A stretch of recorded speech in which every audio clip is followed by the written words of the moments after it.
Space Engineers 2. Disclaimer: Space Engineers 2 is currently in early access and is still actively being developed. Anything shown, talked shit about, bitched about, and or cried about is subject to potential change, and any clowning of the game is done purely out of entertainment value. When you buy an early access game, you are paying to test a game and or support the company. Playing Space Engineers 2 in early access makes you feel like the singular environment that you're currently allowed to play in.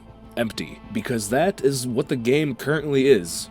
Empty. Space Engineers 2 is a simulation video game, action game, indie game, strategy— okay, what the hell, Google? The genre of Space Engineers 2 is survival craft sandbox with action sprinkled in as a topping that is being developed by Keen. Being an early access game, I feel that I am obligated to show you the roadmap of what they plan on releasing, so here it is.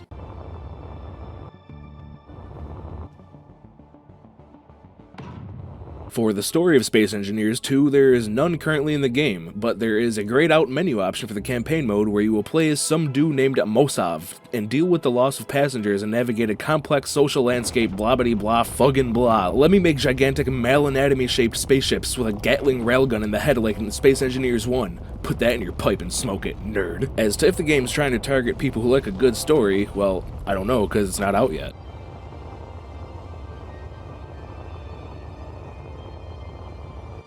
As of right now, you can only play Space Engineers 2 on mouse and keyboard, and it is only available on PC for the moment. After browsing Reddit, I've determined that there will be a console release and controller support on PC one day, and here's the menu settings. You'll notice a distinct lack of hotkeys, which I was going to talk shit about, but then I pressed F1 and found this. You still can't change them though. Graphics-wise, it's an upgrade from Space Engineers 1 overall, and the new engine allows for features that I will only enable to show you for a few moments because I don't want my computer to instead become the spaceship. Huge upgrades to lighting and features like ray tracing make the game shiny and pretty. Look at how pretty the little pulsefire thruster flame thingy is. Ooh. These graphics will come at a cost though, with the recommended card being a 2080 Ti, and I'm gonna tell you right now, you should probably have 32 gigs of RAM and a beefy processor if you want to run this game on high settings, because it's not just graphics card hungry. There's a lot of behind the scenes calculation stuff with physics going on that chew up your resources. As of right now, the only thing you can do in Space Engineers 2 is build with mostly non-functional blocks, probably 75 of which are missing from Space Engineers 1, and we're notably missing hinges, rotors, many weapon types, character tools, and character weapons. It seems like thrusters are still working perfectly fine though, just ask the top of the space station. As for mechanics, it's basically the same as Space Engineers 1 with some improvements. You can open up the build menu to put bullshit on your hotbar in order to build. You can place blocks normally, you can place multiple rows of blocks at once, you can rotate blocks, you can change the type of blocks, you can change the size of the blocks, and there's even smaller blocks now for a total of 3 block sizes. In addition to that, you can now attach any size block to any size block, whereas in Space Engineers 1 you could only attach blocks to each other that were the same size. You can also use precision mode, which allows you to place blocks onto other blocks except with way more points of attachment, so you can for example have just the tips touching. Symmetry mode also makes a return, except it's improved because there's a new option for each plane that moves it over to the edge of the block you're symmetrifying for more options of placement. I don't know, man, it hurts my brain trying to describe it. Basically, symmetry mode is still here and it's better, okay? Moving on. They added the paint gun, which was only a mod in Space Engineers 1, so that's cool. Pick a color,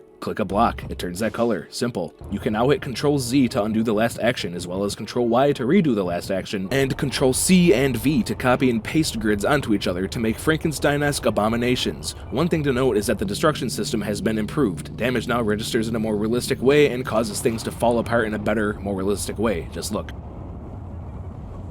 And lastly, for those of you who are interested, the galactic speed limit has been increased from 100 meters per second or 360 kilometers per hour to 300 meters per second or 1080 kilometers per hour. So essentially, you can move 3 times faster without going into the game files and changing some values in the notepad and causing everything to bug out. And I will use this newfound speed limit to demonstrate the destruction system Keen has implemented by destroying theirs as well as my own creations in brutal ways. The first thing that you'll notice upon colliding with the ship at 1000 kilometers per hour is that half of it is sent careening into space at breakneck speed, never to be seen again. Secondarily, you will notice that the ship is now cut in half. New destruction gets a thumbs up from me. As for enemy variety, screw you, there is none. There are currently no physical NPCs or any type of enemy in Space Engineers 2. All there is the sound of the voices in your head that are amplified by the endless silent void of space that you will constantly be seeing.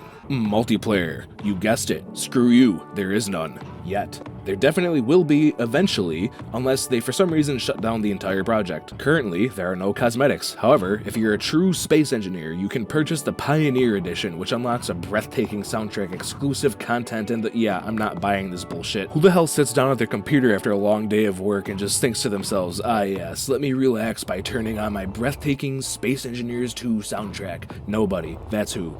Buy it if you want to support the game further, but other than that, yeah, it's pointless. For glitches and bugs, I haven't experienced any yet. However, only 10% of what I think the game will be is currently there, so there's not much to have bugs for. A performance issue is that when I crash into objects at 1,000 kilometers per hour, it causes the game to stutter and lag out and freeze, which could be more of a testament to my hardware being subpar for the game, but I'm not sure. Hopefully they'll optimize it a bit better later on. Overall, if you were planning to purchase Space Engineers 2, hop in and make some stupid-ass contraption like the spider ship that I made in Space Engineers 1 without reading any damn thing, you will be sorrowfully disappointed. However, this does fall on me for not reading anything about its development or looking at any reviews before buying. The neurons in my brain just fired when they saw Space Engineers 2 because I didn't even hear anything about its release and I immediately hit buy. Though I would have ended up purchasing the game anyways, most likely, so whatever I guess. So yeah, the game isn't good in its current state. It sucks, it's boring, there ain't shit to do, most of the blocks don't work, the majority of the blocks from Space Engineers 1 aren't added yet, there's no multiplayer, it's just you alone in the endless void with nothing to do but make ships and let the voices in your head slowly drive you mad, until you're put into a state of unending despair wishing that you could just play the full game. Don't buy it right now unless you just want to support Keen. On our patented 0 to 1 scale, we give this game a negative 16 out of 1. Yeah, that's right. The game sucks right now in its present state in terms of fun, and since they've decided to put a price tag on it and release it to the public on Steam, I believe that the game should be rated as is. And as is, it blows and is boring. I'll probably do another review when it fully releases, and it'll probably be a 0.9 out of 1 or something if they execute it well, because I really enjoyed playing Space Engineers 1 and building just stupid yet functional things. If you enjoyed this no bullshit review on Space Engineers 2, please subscribe to keep me company in the empty void of space, like the video, and comment your top 3 secrets to making $1 million in a day. Thank you, good night, and remember, leaves of 3, let it be, because it's poison ivy.